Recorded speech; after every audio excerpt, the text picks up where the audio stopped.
berkata kau besertaku, maka kuat roh dan jiwaku. Tangan-Mu Tuhan selalu ku nantikan, di setiap langkahku percaya.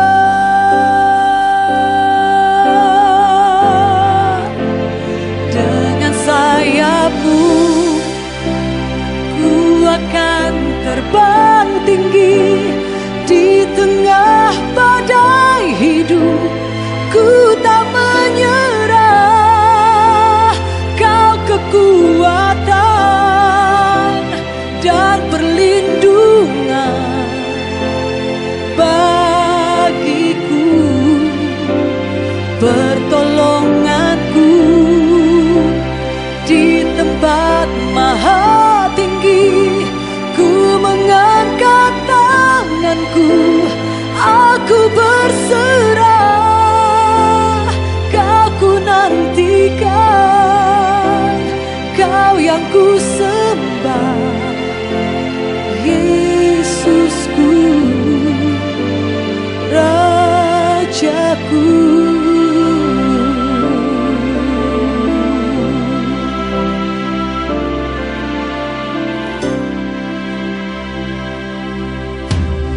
Firman-Mu berkata kau besertaku, maka kuat roh dan jiwaku. Tangan-Mu Tuhan selalu ku nantikan, di setiap langkah ku percaya.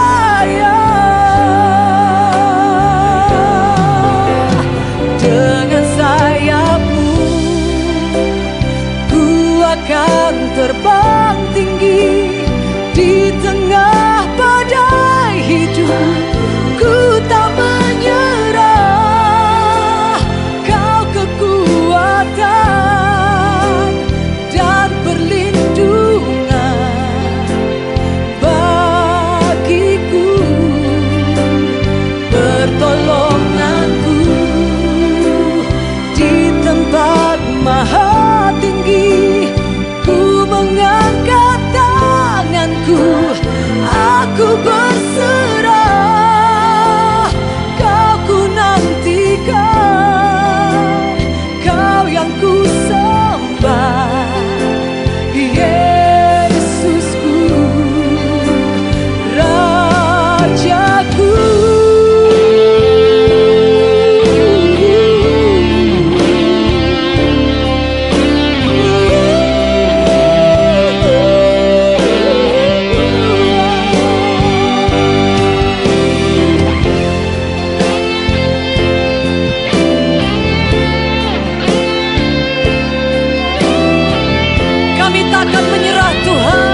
sore saudara-saudara, pada petang hari ini kembali kita akan mendengar kebenaran firman Allah secara online.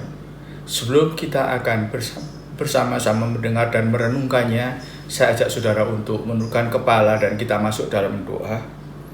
Tuhan Yesus Kristus, Engkaulah Gembala yang baik, yang senantiasa tidak membiarkan domba-dombamu dalam kelaparan. Engkau memberikan rumput, dan semoga Tuhan melalui kebenaran firman-Mu yang hamba dapat sampaikan kepada anak-anak-Mu, ini merupakan rumput yang hijau sehingga boleh tetap menjaga kesehatan kami, khususnya kesehatan bagi kehidupan rohani kami. Terima kasih Tuhan, dalam nama Tuhan Yesus Kristus kami sudah berdoa, haleluya, amin. Kita akan sama-sama membaca di dalam 2 Timotius pasal 2 ayat 1. Panggilan untuk ikut menderita. Sebab itu, hai anakku, jadilah kuat oleh kasih karunia dalam Kristus Yesus. Sebagai anak-anak Tuhan, Paulus menghimbau kepada semua anak-anak Tuhan yang dia pernah kunjungi, hendaklah kamu kuat di dalam kasih karunia, di dalam Yesus Kristus. Saudara-saudara, kekuatan yang kita peroleh itu sangat vital, dan Tuhan memberikan satu solusi yang luar biasa. Kamu harus kuat di dalam kasih karunia yang daripadaku. Kenapa Tuhan sampai menghimbau agar kita itu memperoleh kekuatan tetapi yang dari Tuhan? Mari kita belajar untuk mencoba memahami dengan apakah Tuhan itu menggambarkan umat manusia. Kita akan sama-sama buka di dalam Yesaya pasal 51 ayat yang ke-6. Arahkanlah matamu ke langit dan lihatlah ke bumi di bawah. Sebab langit lenyap seperti asap, bumi memburuk seperti pakaian yang sudah usang, dan penduduknya akan mati seperti nyamuk. Tetapi kelepasan yang kuberikan akan tetap untuk selama-lamanya, dan keselamatan yang daripadaku tidak akan berakhir. Pada akhir zaman, Alkitab menjelaskan kepada kita bahwa manusia itu seperti nyamuk. Paul Henry Spaak, dia itu adalah presiden dari Dewan Eropa. Dia juga pernah menjabat sebagai ketua umum Dewan Perserikatan Bangsa-Bangsa. Pada tahun 1973, dia pernah berkata demikian, berikanlah kepada kami seseorang yang mampu untuk tetap mempersatukan semua bangsa. Kami merindukan agar kami bisa bersatu, karena menghadapi tentu masa-masa yang sulit, yang di luar kemampuannya. Maka dia sangat bertanggung jawab. Dan dia menambahkan, kami akan menerimanya. Apakah ia itu Allah atau iblis? Saudara-saudara, ini kalimat kelihatannya simpel, tetapi pada masa kesulitan bisa muncul ide-ide yang dari kacamata kita ini ide gila. Yang penting ada yang menolong, entah itu Allah, entah itu iblis. Nah, tentu saja iblis ini akan menyerupakan dirinya seperti malaikat terang. Jadi kalau kita tidak hati-hati, saudara, malaikat terang itu dengan mudah akan mendampingi manusia. maka manusia yang digambarkan seperti nyamuk yang tanpa daya ini, kalau tidak hati-hati, dengan mudah akan menerima bantuan atau tawaran dari siapapun juga.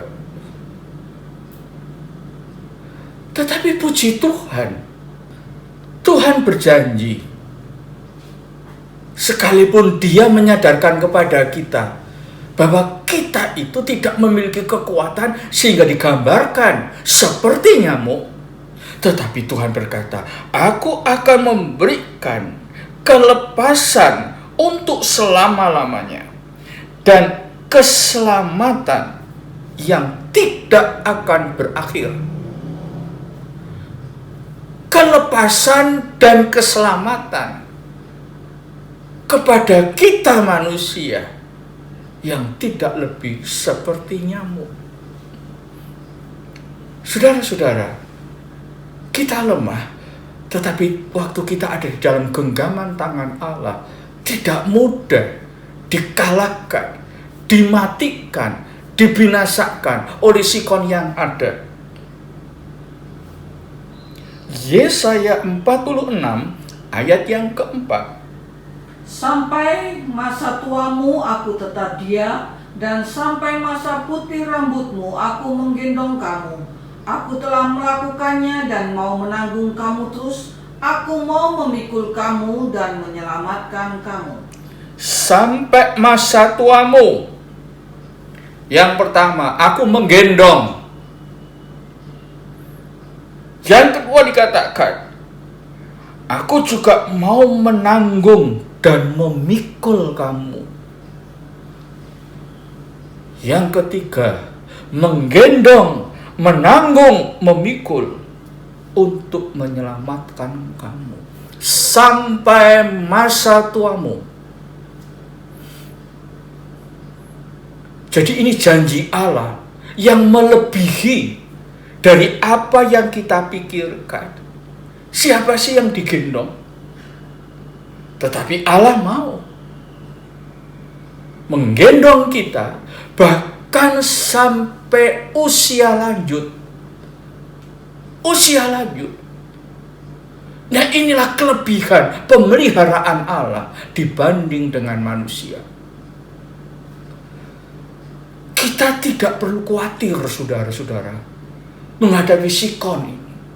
Asal saudara dan saya itu mau berpegang kepada kebenaran firman Tuhan.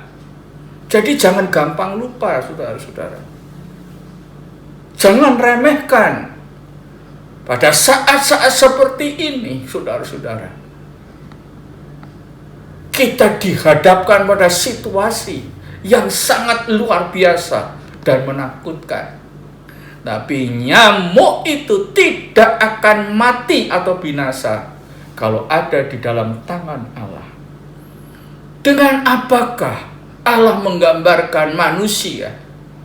Yang pertama tadi digambarkan seperti nyamuk. Yang kedua, 1 Petrus 1 ayat 24-25. Sebab semua yang hidup adalah seperti rumput, dan segala kemuliaannya seperti bunga rumput. Rumput menjadi kering dan bunga gugur, tetapi firman Tuhan tetap untuk selama-lamanya. Inilah firman yang disampaikan Injil kepada kamu. Melalui kebenaran firman Allah, tentu saudara dan saya tidak terlalu sulit untuk mencerna dan memahami kalau Tuhan sekarang menggambarkan kita seperti rumput.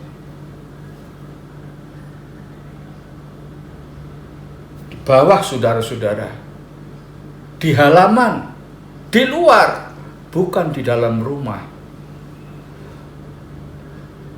Tetapi rumput itu tetap berharga di mata Allah. Manusia seperti rumput, tapi firman Allah kekal. Jadi rumput itu menjadi rumput yang begitu berguna, dihargai di mata Allah, kalau dikaitkan dengan firman Allah. Yesaya 55 ayat 11. Demikianlah firman-Ku yang keluar dari mulutku, ia tidak akan kembali kepadaku dengan sia-sia, tetapi ia akan melaksanakan apa yang ku kehendaki dan akan berhasil dalam apa yang kusuruhkan kepadanya. Lihat, firman Allah itu firman yang menjadi miliknya Allah. Dan firman itu, kata Yohanes 1 ayat 1, adalah Allah sendiri. Ini luar biasa. Maka kalau saudara dan saya bisa memahami, menghargai akan firman, itu sama saja saudara dan saya itu sedang menghargai dan menghormati Allah. Bukan hanya sikap fisik yang kita sempurna, tapi terutama hati kita. Dan Alkitab nyatakan, firman itu akan melaksanakan apa yang ku kehendaki. Dan waktu melaksanakan, maka firman itu akan berhasil atas apa yang aku suruh. Sekarang tentang firman, saya sederhanakan. Firman itu akan melaksanakan, dan waktu melaksanakan pasti berhasil. Pasti berhasil. Langit dan bumi itu akan lenyap, tetapi firman Allah itu akan kekal selama-lamanya. Sekalipun saudara dan saya seperti nyamuk, digambarkan seperti rumput, yang lain kita lihat kiri kanan lenyap-lenyap, orang yang punya firman itu berhak untuk menerima kuasa firman yang bekerja secara maksimal di dalam kehidupan kita. Dia akan melaksanakan, dia akan berhasil terhadap apa yang aku inginkan, yang aku kehendaki. Kata berhasil ini adalah, di dalam bahasa lain dikatakan prosper, artinya makmur. Berhasil apa yang aku kehendaki untuk kebaikan saudara dan saya. Sehingga saudara dan saya di mata Allah tidak lagi nyamuk. Tidak lagi digambarkan seperti binatang yang gampang lenyap. Tetapi kita punya hak hidup. Kita punya hak untuk menikmati janji dan berkat-berkat Allah. Hidup kita jadi hidup yang prosper, yang berhasil dengan baik. Langit dan bumi akan lenyap, tetapi firman itu akan membawa prosper di dalam kehidupan saudara dan saya. Keberhasilan.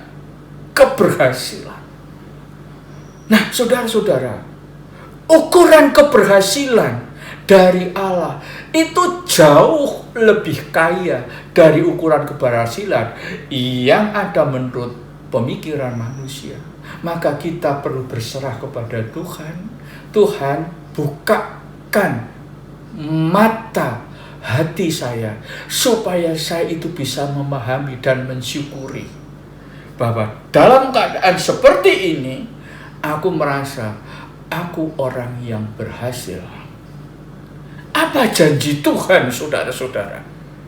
Kalau Tuhan berkata engkau itu berhasil, kita buka di dalam Wahyu pasal 3 ayat yang ke-11. Aku datang segera. Peganglah apa yang ada padamu, supaya tidak seorang pun mengambil mahkotamu. Pegang apa yang ada padamu. Apa yang kita pegang? Kesetiaan saudara dan saya. Itu yang kita harus pertahankan, yang pegang. Kesetiaan kita untuk tetap percaya, untuk tetap yakin kepada firman Allah. Nah, ini harus kita pertahankan dalam situasi apapun juga. Coba kita naik sedikit, kita baca Wahyu pasal 3 ayat 7. Dan tuliskanlah kepada malaikat jemaat di Philadelphia, inilah firman yang kudus, yang benar, yang memegang kunci Daud. Apabila ia membuka, tidak ada yang dapat menutup, dan apabila ia menutup, tidak ada yang dapat membuka. Tuhan, saya berpegang kepada kebenaran firman-Mu. Engkau yang memegang kunci Daud, yang bisa membuka dan yang bisa menutup. Kalau sudah dibuka, maka tidak ada seorang pun yang memiliki kekuatan untuk menutup. Kalau sudah ditutup, tidak ada satupun yang memiliki kemampuan untuk membuka. Dan yang dipegang oleh Yesus itu adalah anak kunci Daud. Ini seorang raja. Yesus itu keturunan Daud, raja. Raja yang sangat kaya. Raja yang secara lahir yang berkelimpahan, baik secara jasmani maupun rohani. Maka dia membuat suatu mazmur yang luar biasa indahnya. Di dalam mazmur itu ada pujian, ada pengagungan. Di dalam mazmur itu ada satu solusi. Pada waktu Daud itu menghadapi masa-masa yang paling sulit, dia memiliki solusi.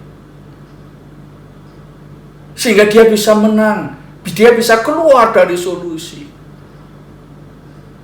Dan sekarang anak kunci keberhasilan dari Daud ada pada Yesus. Dan anak kunci itu akan diberikan kepada saudara dan saya. Aku percaya kepada firman. Kalau aku percaya, maka engkau akan memberikan anak kunci itu kepadaku. Sehingga aku menjadi anak-anak Tuhan yang prosper. Aku makmur. Aku tidak sampai mengalami kesusahan, kesulitan, kondisi yang terhimpit rohaniku. Karena aku sudah mendapatkan kunci sebagaimana yang dialami oleh Daud. Kalau saudara punya waktu, silakan saudara membaca mazmurnya. Itu sangat luar biasa. Sangat luar biasa. Perjalanan rohani Daud yang akan membuka wawasan kita. Sehingga saudara dan saya bukan menjadi anak-anak Tuhan yang gampang menyerah. Aku hadapi jalan buntu. Aku hadapi jalan buntu. Inilah kuasa kasih karunia. Yakobus 1 ayat yang ke-12. Pengujian dan pencobaan. Berbahagialah orang yang bertahan dalam pencobaan, sebab apabila ia sudah tahan uji, ia akan menerima mahkota kehidupan yang dijanjikan Allah kepada barang siapa yang mengasihi Dia. Tuhan menyediakan mahkota kehidupan bagi anak-anak Tuhan yang berjalan di dalam kekuatan kasih karunia Allah. Tundukkan kepala, kita masuk di dalam doa. Bapa kami yang di surga, pada petang hari ini kami sudah mendengar akan kebenaran firman-Mu. Biarlah Allah Roh Kudus akan bekerja lebih jauh, sehingga Engkau Tuhan yang akan lebih menjelaskan kepada siapapun yang mendengarnya. Bukan hanya hari ini, tetapi dalam kehidupan kami hari lepas hari. Terpujilah nama-Mu. Dan saudara-saudaraku yang kekasih, kiranya berkat dari Allah Bapa, kasih sayang Allah Anak, dalam persekutuan Allah Roh Kudus, menyertai saudara dan saya saat ini sampai selama-lamanya. Dalam nama Tuhan Yesus Kristus, haleluya, amin.